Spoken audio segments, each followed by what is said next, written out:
Hello everyone කොහොමද ඔයාලට ඉතින් ඇත්තටම මම අර පුරුද්දට කොහොමද ඔයාලට කියලා ඇහුවට ඇත්තටම දැන් තියෙන තත්වයක් එක්ක හරි දරුණු තත්වයක් තමයි අපිට උද්ගත වෙලා තියෙන්නේ මොකද අපිට certain future එකක් නිශ්චිත අනාගතයක් පේන්නේවත් නැති තරම් ඉතින් ඔයාලා දන්නවනේ ලංකාවේ මේ වන විට නිදහසෙන් පස්සේ ලංකාවට ඇති වුණු දරුණුතම ආර්ථිකමය සහ දේශපාලනික අර්බුදය තමයි මේ දවස්වල ඔය ඇති වෙලා තියෙන්නේ.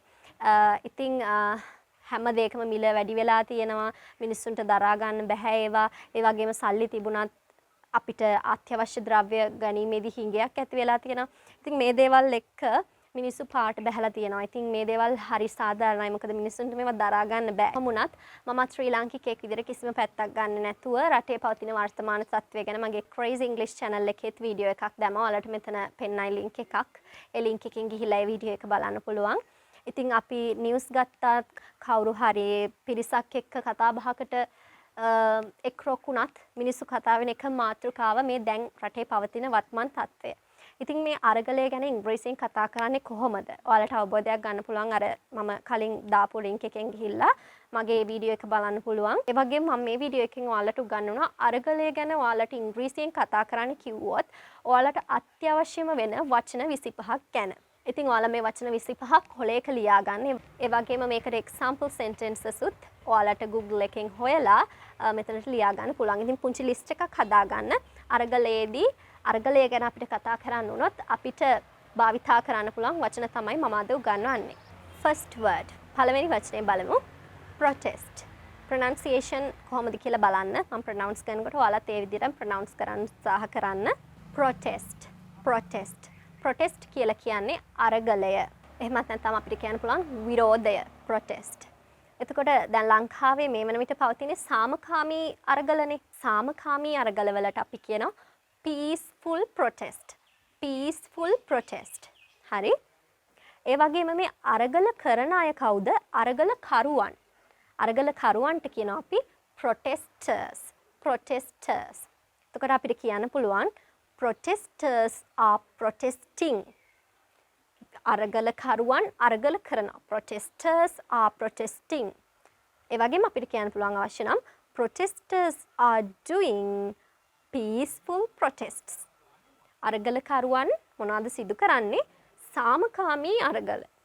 ඒ වගේම අපිට කියන්න වෙනවනේ ගෑස් හිඟය, තෙල් හිඟය, අත්‍යවශ්‍ය ද්‍රව්‍යවල හිඟය ඔය වගේ කියන්න වෙනවනේ. මේ හිඟය කියන වචනයට අපිට කියන්න පුළුවන් shortage කියලා. shortage of food. ආහාර හිඟය. shortage of fuel. තෙල් හිඟය. shortage of essential items. ඒ කියන්නේ අත්‍යවශ්‍ය ද්‍රව්‍යවල හිඟය. ඒ වගේම ඊළඟ වචනය inflation. inflation. inflation කියලා කියන්නේ උද්දමනය. ඒ කියන්නේ මිල ඉහළ යාම. හරි? එතකොට ලංකාවේ දැන් පවතින තත්ත්වයක් එක්ක ලංකාවේ තියෙන බඩු මිල ඉහළ යනවා හොගාලා නේද? එතකොට අපි ඒකට කියන්න පුළුවන් runaway inflation. runaway inflation. ඒ තරම් හරි ඉක්මනට මිල ඉහළ යනවා. runaway inflation. ඊළඟ වචනය queue. queue. queue කියලා කියන්නේ පෝලිමට. අපිට පුළුවන් කියන්න waiting in queues. පෝලිම් වල රැඳී සිටිනවා. එහෙමත් නැත්නම් අපිට කියන්න පුළුවන් waiting in lines. line වල කියන්නේ මේ පෝලිම් වල රැඳී සිටිනවා කියන එකම තමයි. ඊළඟ වචනය government. government කියලා කියන්නේ ආණ්ඩුව. එහෙමත් නැත්නම් රජය කියන එක. උදාහරණයක් විදිහට ගත්තොත් අපිට මෙහෙම කියන්න පුළුවන්. Protesters are doing peaceful protests against the government. against the government කියලා කියන්නේ රජයට එරෙහිව. against the government. ඒ වගේම අපිට තව කියන්න පුළුවන් against the current president.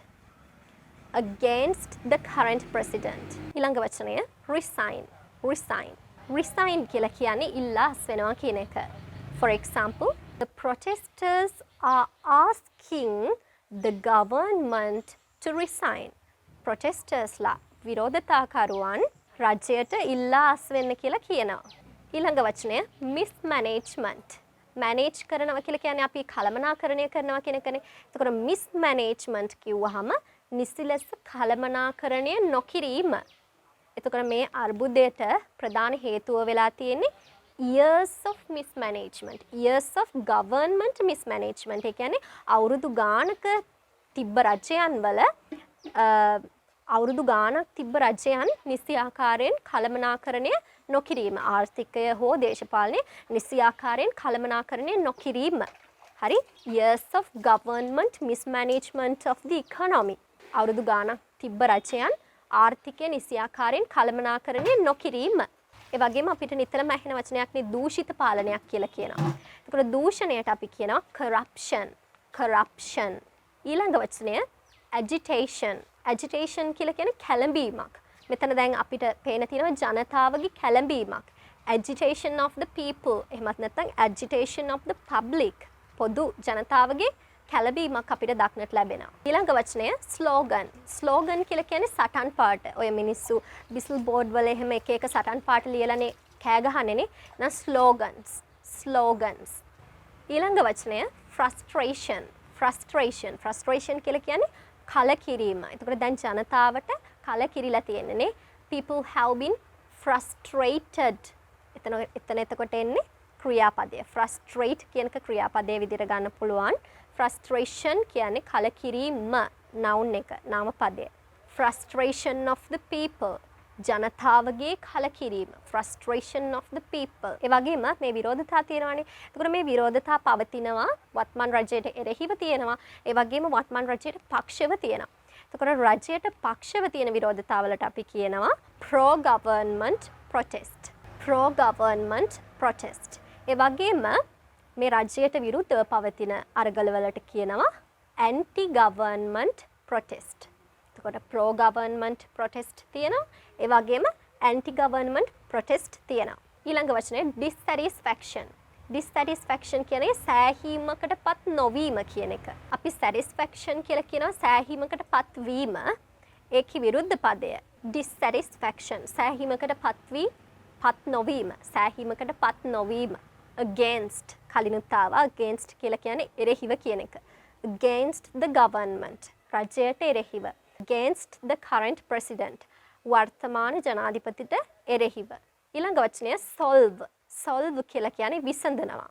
solve the problems ප්‍රශ්න විසඳනවා. solve the problems. ඊළඟ වචනය අතර මේක ඉඩියම් එකක් round the clock කියලා කියන්නේ all day and all night. ඒ කියන්නේ දවස පුරාම round the clock. දැන් අපි කිව්වොත් කොළඹ ගෝල් ෆේස් එකේ පවතින අරගලය ඒක මුළු දවසේම තියෙන එකක් නේ. round the clock. එතකොට අපි කොහොමද කියන්නේ? it holds round the clock. ඒක පවතිනවා මුළු දවස පුරාම. ඒ වගේම අරගලකරුවන් මර්ධනය කරන්නම බැරි වුණොත් පොලිසියෙන් මොනවාද ගහන්නේ? කඳුළු ගෑස් වලට අපි කියනවා tear gas. ඊට පස්සේ අපි දේශපාලඥයාට කියනවා politicians කියලා. දේශපාලඥයින් politicians. දේශපාලඥයා politician. එතකොට සමහරු ඉන්නවා බල තණ්හාව තියෙන දේශපාලඥයින්. එතකොට එයාලට අපි කියනවා power hungry politicians. දැන් මේක ඛේදවාචකයක් වෙලානේ තියෙන්නේනේ. ඉතින් මේ ඛේදවාචකය කියන වචනයට අපි ඉංග්‍රීසි වලින් කියනවා tragedy. ඒ වගේම මේක ඛේදවාචී තත්වයක් කියලා කියන්න ඕන නම් අපිට කියන්න පුළුවන් this is a tragic situation.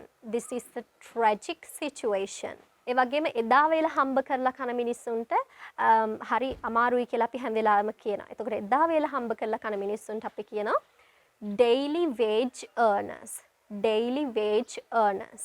අපිට කියන්න පුළුවන් daily wage earners are struggling a lot. එදිනෙදා හම්බ කරන මිනිස්සු ගොඩාක් කරදරවලට මුහුණ පානවා. ඒ වගේම claim කියලා කියනවා ඉල්ලා සිටිනවා කියලා. ඉල්ලා සිටිනවා කියන එක claim. People claim their rights. මිනිස්සු එයාලගේ අයිතීන් ඉල්ලනවා. rights කියලා කියන්නේ එයාලට තියෙන අයිතීන් rights. election කියලා කියන්නේ ඡන්දයට කියනවා election කියලා. ඒ වගේම අර්බුදයට අපි කියනවා crisis කියලා. අපිට කියන්න පුළුවන් the worst economic and political crisis. තිබ්බ නරකම දරුණුතම ආර්ථිකමය සහ දේශපාලනික අර්බුදය crisis. The worst economic and political crisis. ඊළඟ වචනය heartbroken. මෙතන heartbroken ඒ කියන්නේ අර T අකුර ප්‍රොනවුන්ස් කරන්නේ නැත්නම් අපිට සාමාන්‍යයෙන් අර නේටිව් කෙනෙක්ගේ ප්‍රොනන්සියේෂන් වලට යන්න පුළුවන්.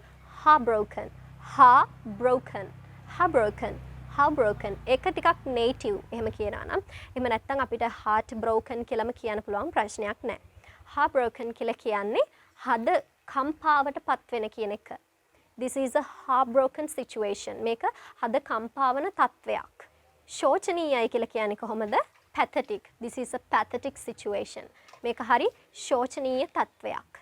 හරි. ඉතින් මම හිතනවා මේ වචන ඔයාලට ගොඩක් වැදගත් වෙයි. ඔයාලා අරගලය ගැන ඉංග්‍රීසි වලින් කතා කරනවා නම් ගොඩක් වෙලාවට ඔයාලගේ එක්සෑම් පේපර් එකකට උනත් මේ අරගලය ගැන එන්න බැරි නැහැ. මොකද ඔයාලා දන්නවා ඉංග්‍රීසි වලට එහෙම එස්සේ එකක් එහෙම ලියන්න එනකොට එක්සෑම්ස් වලදී සාමාන්‍යයෙන් රටේ පවතින වර්තමාන මාතෘකා තමයි එන්නේ.